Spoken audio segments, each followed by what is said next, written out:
একজন পুরুষ একটি পাত্র থেকে লুব্রিক্যান্ট ঢালল এক নারীর গায়ে, তারপর সেই তরলটি সমানভাবে তার পুরো শরীরে মেখে দিল। তারা কেন এটা করছিল?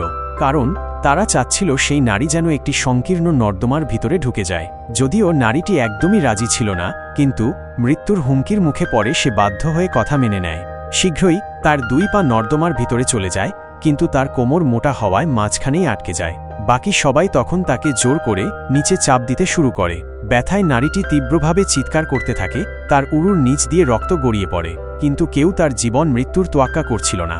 তার চামড়া ছিঁড়ে গেলেও তারা একটুও থামেনি, একটু একটু করে তাকে ভিতরে ঢোকাতে থাকে।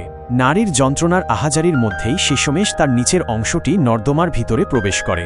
তার উপরের অংশ ছিল অপেক্ষাকৃত নরম, তাই হালকা একটু ঠেলা দিলেই সে সোজা। উপরে থাকা লোকেরা দ্রুত মাথা নিচু করে দেখে নারীটি অনেকক্ষণ উঠে আসছে না। তারা ভাবে হয়তো সে ভেসে গেছে। ভাগ্য ভালো, নারীটি সাঁতার জানত। অবশেষে সে ভেসে ওঠে এবং সফলভাবে ভ্যাকসিন সংগ্রহ করে। নারীটি পানি থেকে উঠে এলে উপরে থাকা লোকেরা তাকে নির্দেশ দেয় ভ্যাকসিনটি দড়ির সাথে বেঁধে তুলে দিতে, কিন্তু নারীটি সঙ্গে সঙ্গেই তা অস্বীকার করে, কারণ সে আগেই বুঝে গেছে ওদের নোংরা উদ্দেশ্য। ভ্যাকসিনের পরিমাণ এতটাই কম ছিল যে ভাগ করে দিলে সে বাঁচতে পারবে না। এই সত্যটা সে বুঝে গিয়েছিল।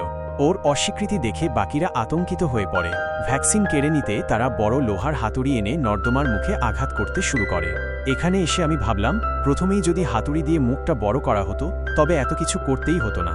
অবশেষে একে একে সবাই নর্দমায় নামে, কিন্তু তারা যা ভাবতেও পারেনি। নারীটি শুধু ভ্যাকসিন গ্রহণ করেনি, সে এক টোকন পথও খুঁজে পেয়েছিল এবং সফলভাবে ফিরে এসেছিল মাটির উপরে। এই নিরুপায় পরিস্থিতির মধ্যেও মানবতার কুৎসিত দিক প্রকাশ পায়।